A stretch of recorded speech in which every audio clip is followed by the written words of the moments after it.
On ramollit 2 feuilles de gélatine, on commence par broyer une poignée de framboises que j'ai sorties du congélateur, on ajoute un peu de sucre et un trait de citron pour donner du nerf à la préparation.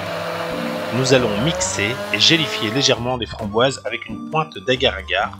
C'est un gélifiant à base d'algues qui va texturer légèrement le coulis et le stabiliser.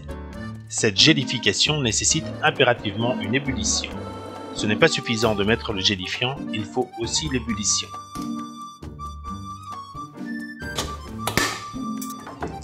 Ensuite, nous allons réaliser la mousse vanille.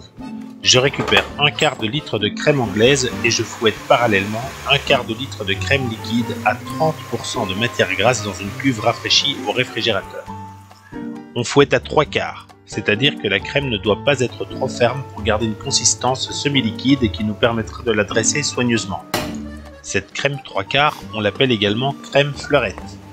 Pour gélifier la mousse, forcément instable, on va dissoudre à 40 degrés les feuilles de gélatine dans un trait de rhum.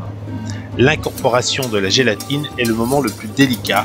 Il faut l'incorporer énergiquement sans fouetter la crème trop fermement pour ne pas lui redonner une consistance trop ferme.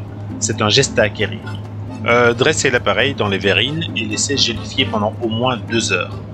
Ensuite, garnissez avec ce que vous avez sous la main. J'avais des petites meringues qui ont fait l'affaire, une tuile aurait été préférable sans doute. Ajoutez une feuille de menthe pour apporter de la fraîcheur et un parfum de printemps. Bon appétit!